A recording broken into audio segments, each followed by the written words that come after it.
when we think about life and the way it moves and how the mind interprets what life is,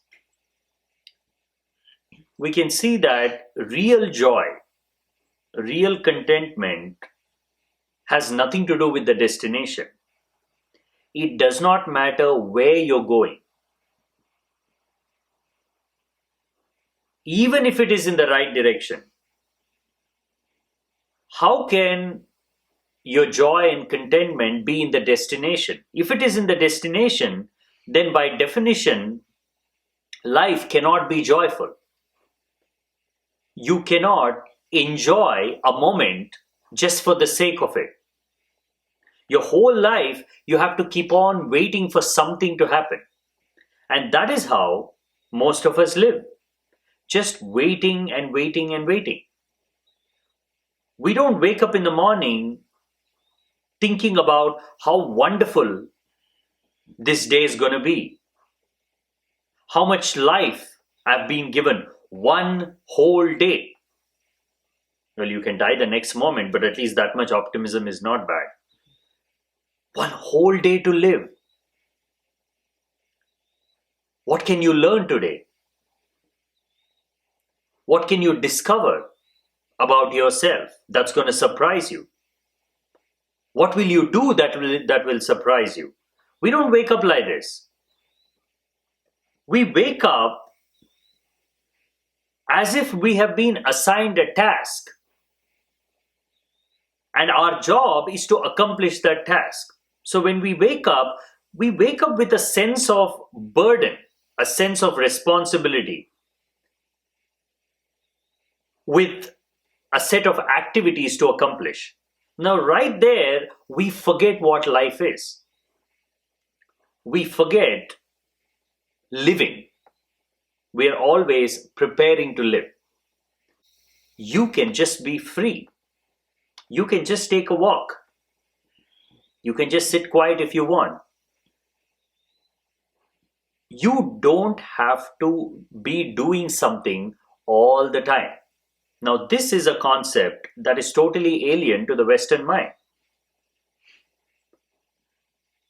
It equates doing nothing to laziness, doing nothing to incompetence, doing nothing to failure, without realizing that life is most beautiful when you're doing nothing, when you're just there, available, and you're allowing life to happen.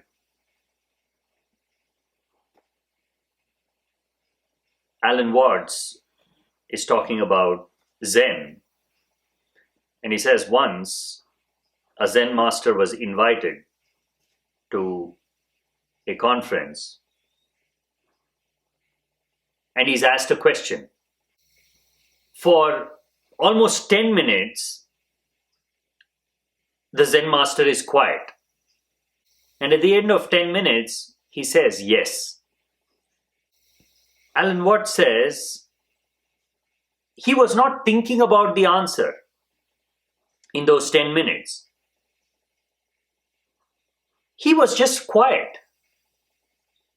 And we don't understand this idea of being quiet just for the sake of being quiet. If you ask someone a question, and if they take a lot of time to give an answer, our immediate understanding is, oh, he does not know the answer. He's thinking about the answer. He's trying to come up with the right answer. The Zen master was doing nothing. He was just exercising his choice to be silent. And there's no need for him to even be thinking. He can just be. He was teaching something very important. He was teaching the value of doing nothing. To intersperse your busy life with moments of emptiness, with moments of silence, which makes life more beautiful, more meaningful. Otherwise, life is just a chaotic, hectic activity. And it's not that if you move fast enough, if you do enough, you can accomplish many things and you feel good about yourself. You can keep on doing for lifetimes after lifetimes after lifetimes. You will still not be satisfied because there is so much to do. The world is an endless doing. The more you do, the more you feel like doing. The more you accomplish, the more you feel like accomplishing. The world is not a place where desires get fulfilled. It is a place where desires keep on taking birth again and again and again. Doing gives rise to doing. Doing never leads to non doing. Now, this is a fundamental aspect of life that is so often missed. We live in the assumption that we are doing so that at some point in time we can stop doing. This hope that if only I can get this thing done, then I will have all the time in the world. But if you are unable to exercise that choice to do nothing now, in this very moment, whether you have completed something or not, whether a work is done or not done, irrespective of your activities, if you can simply step back and say, I don't want to do anything now. Now, that is where you will connect with life. That is where you will understand life. In those moments when you are not there, your mind is not there, your body is not there, you are just listening to life. You are wanting to know something more about life. But because we equate doing nothing to laziness, and again, where does this idea come from? It comes from this idea of the society that we have built, where each individual has to contribute to the growth of the society. A totally nonsensical idea, which does not make any sense. Now, firstly, what is this society? It doesn't exist. It is just an imaginary construct. There are individuals, and an individual is looking for something, some meaning, some purpose, some joy. That is the only fundamental reality of life. Society, economy, trying to grow the economy, contribute to the economy, these are all nonsensical ideas that people have accepted without thinking, without knowing the meaning of why we have to be doing those things. And our entire education system, our social structure, our political structure, our religious structure, everything is built on this assumption that an individual has to be useful, has to be educated so that he can fit in and make himself or herself useful in the world. Why? I was not born to be useful.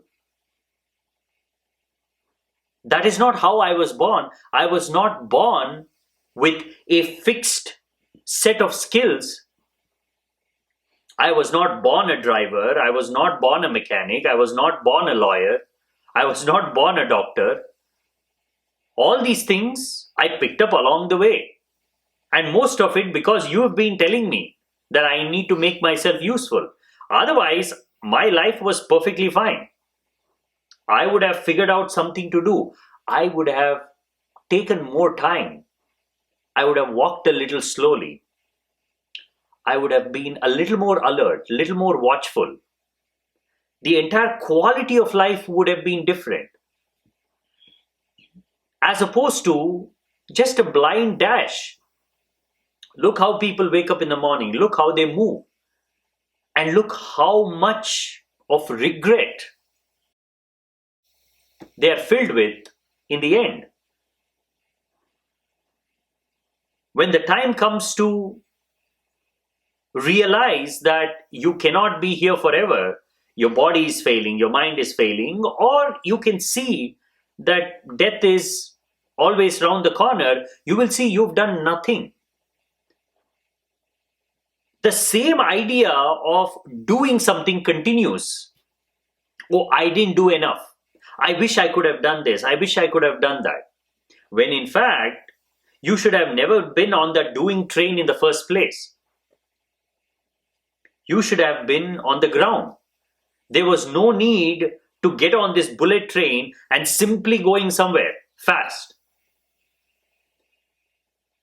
Because you are missing everything. You're going so fast that you're not smelling the flowers, you're not looking at the sunrise, you're not available to life.